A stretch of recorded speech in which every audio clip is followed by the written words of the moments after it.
Hey there, everyone. It's Stevie Bear from 321 French Adventure. It is a very cold and snowy day here in Rochester. As you can see, the snow just coming down like crazy. So Amy is out dusting off the car, and the dogs are gathered around, either waiting for her or waiting on me. And so I thought I'd shoot this quick video because we are waiting for the international shippers to come by to pick up some things. So I need to turn loose on some things. But there are some things I wanted to share with you guys. So consider this a little pre-holiday gift from 321 Fabulous Fun French Adventure and I and the rest of the gang. So a lot of people ask, how did you decide? How did you know what to do? What was the process? And we're going to share all of that with you. But there were, of course, education. Education's a big thing. Whether it's, I was a social worker. I am a serial entrepreneur, if you will, CEO of several companies. Was a photographer. I was in the military at one point. There's a process that runs through all of it for me. It's all about being efficient and effective and organized so that you can be efficient and effective. And this challenge, this biggest challenge ever of moving us first across the country, now across the world, that's no different. We needed to be efficient. We needed to be effective. We needed to be as informed as possible. And so I went about it from that same direction I would go about most of the ways we make our decisions. The first big thing, be organized and have a plan. You see there's a big 12-month calendar back there. It's folded over in the last half of the year, last month of the year, actually. So we've had that calendar going all year, and it's a little write and wipe. You can change it, but the important thing is just to write everything in there and try to stay on track. And when you're not on track, you shift it.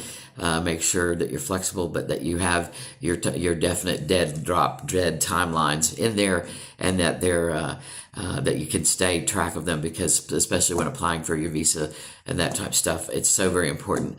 But on to my real purpose here. How did we make our decision to actually get up and go and leave and move overseas? What did we do to educate ourselves, and how? What helped us to make that decision?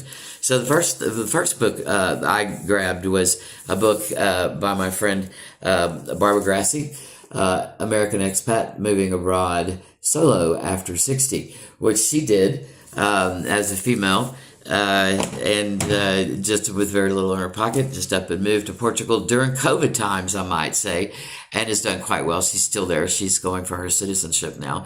And it's a delightful book, and it's written strictly from her perspective of, hey, I kind of did this on the fly. This is how I did it. It worked. This is what I would do differently.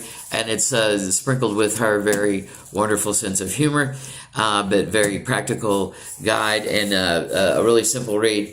It's available on Amazon. You can get it directly at her website. Barbara Grassi also is a writer, a ghostwriter, an author, and she edits. She's all in on the writing world. Reach out to her. She's great. Again, Barbara Grassi, American Expat Moving Abroad Solo After 60. Fabulous read and very easy to get with.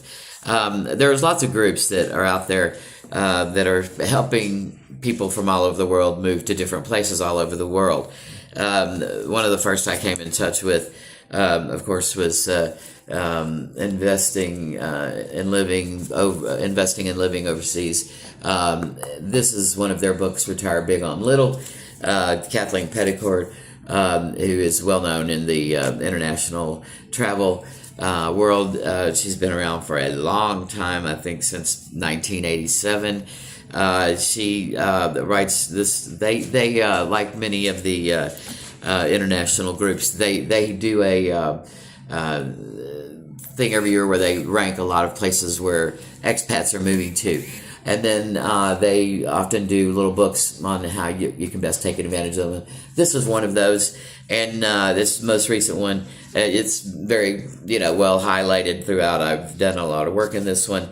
One of the things that a lot of these things have in common, they kind of go through their choices, as you can see there, France, Portugal, Spain, a lot of places that have some similarities. And they give you some ideas about, if you could live anywhere in the world, where would you go? Why would you go there? These are some of their reasons. These are some of their places. And it's a book worth having.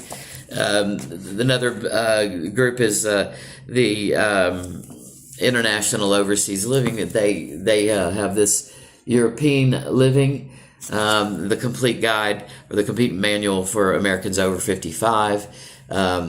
It's also a great book. It's a little thicker. They go into a little more detail about a lot of different places. They have a few more places, as you can see. They have a very similar kind of setup to the other manual by Kathleen Petticord, and they go more into living expenses in each of these places, and like I said, they have some additional places in there as well. Also another worthwhile book. The book that is really doing it for us right now, for obvious reasons, Retiring in France by the Numbers. This guy was an engineer.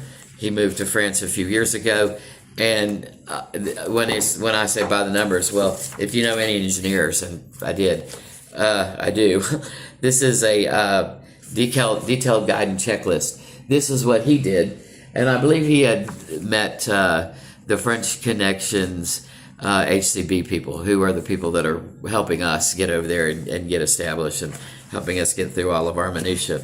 But this guy really does the checklist that he has, this like items you can take care of in advance, and other items you'll need before you go, and items you can't get until you get a contract on a home. I mean, it's very detailed as far as what you would need if you wanted to go and retire in France. And it's very detailed, how you have to have things printed out, what dates you need to do what. Very, very detailed insofar as that goes. And the French, being how they are about their paperwork and liking to do their administrative task, this is an invaluable book if France is indeed where you might be going. Otherwise, all of these other books, the European Living Complete Guide to Retiring in Europe over the age of 65, the Retire Big on Little, and of course the American Expat Moving Abroad Solo After 60, all excellent books to read to kind of get some inspiration, get started, get an idea of what it might take and where you might like to go.